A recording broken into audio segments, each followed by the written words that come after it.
Hey guys, welcome to the Quarter Acre. It's Terry and I am doing another live from my car video to talk a little bit about IEPs and homeschool. So my son had an IEP that we set up back when he was in like 4th grade. I think we started the process towards the end of the year. And if anybody knows an IEP, that's an individualized education plan. So it allowed him to have certain privileges. So I won't go into everything that's in his IEP, but like giving verbal answers to tests instead of writing it down, things like that. So this is our first year homeschooling.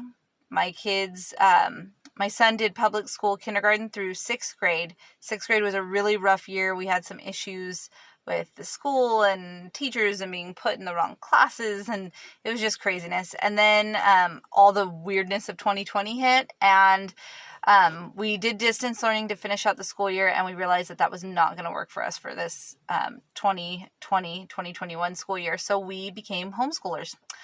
And I got a call probably a week ago from the head of the special ed department at the school that we were previously at, or at the district that we were previously in. And he was like, your son's IEP 3-year review, where we do all the testing again and everything, is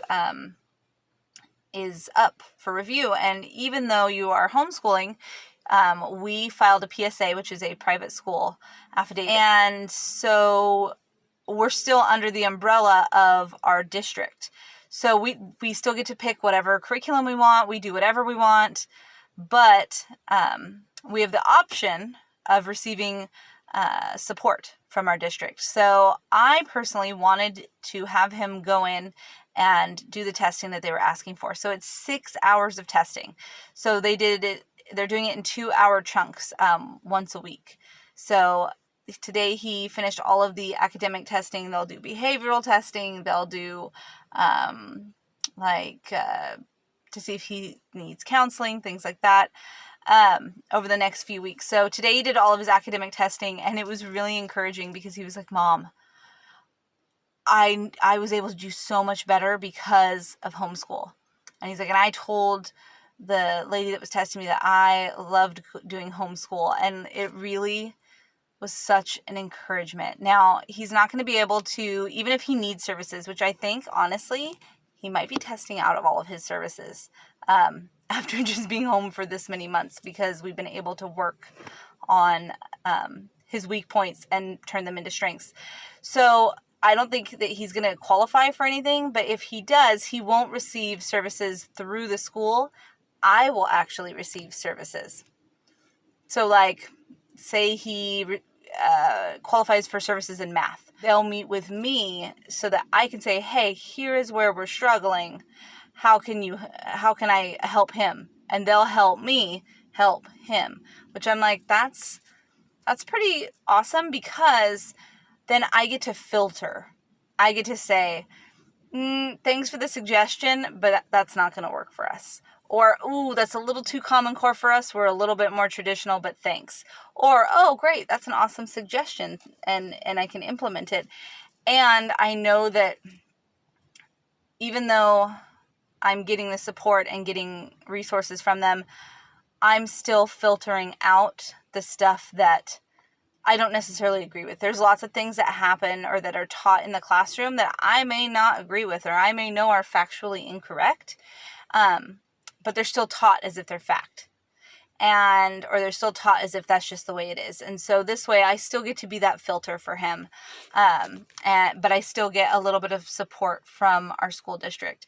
And I don't want to seem like a public school hater, because I have a ton of friends who are public school teachers, and I have worked for the public school system in the past, in different capacities. And I don't have anything against public school, the idea of it. I loved my public school education, where there are super issues with bullying and kids getting passed along without having the knowledge. That whole no kid left behind thing really bothers me. Like, sometimes a kid needs to stay behind to get what they need out of a grade level.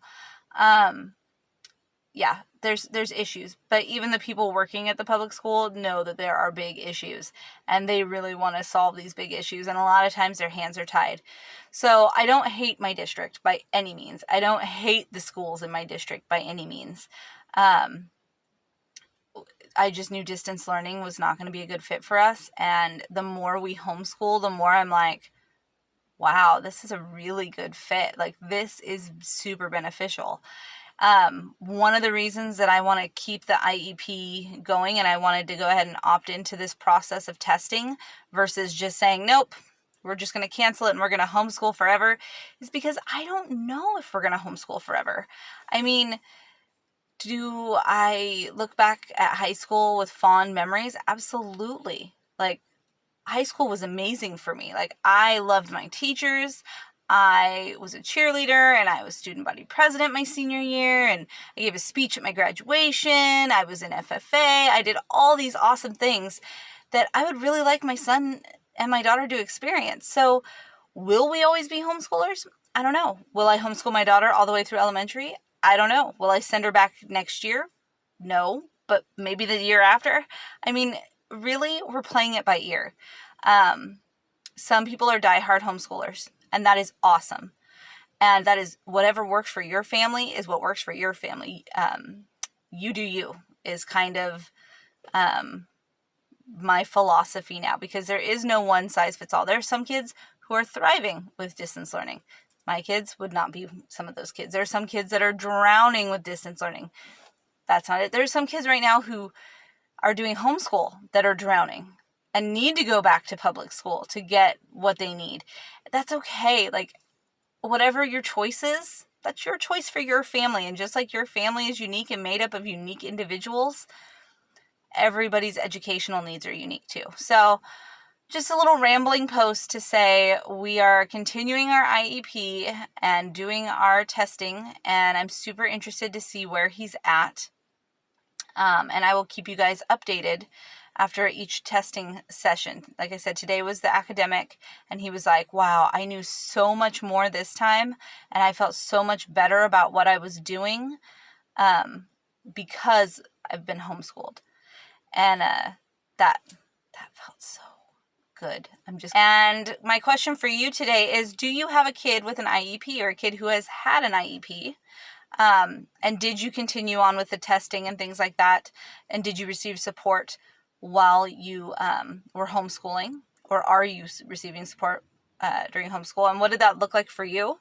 And my second question is, are you planning to homeschool forever, or are you playing it by ear like we are, where we're just planning for this year and next year and then reassessing continuously throughout the process? Let me know in the comments section down below, and make sure to like and subscribe if you haven't, so that you can catch next week's video. And check out, I just posted 2 other videos on 8th grade curriculum for the 2021-2022 school year and 2nd grade curriculum for the 2021-2022 school year, because we already know that we are going to be homeschooling in the fall. And yeah, I hope you have a great day. Thanks for stopping by the Quarter Acre. You take care and be blessed.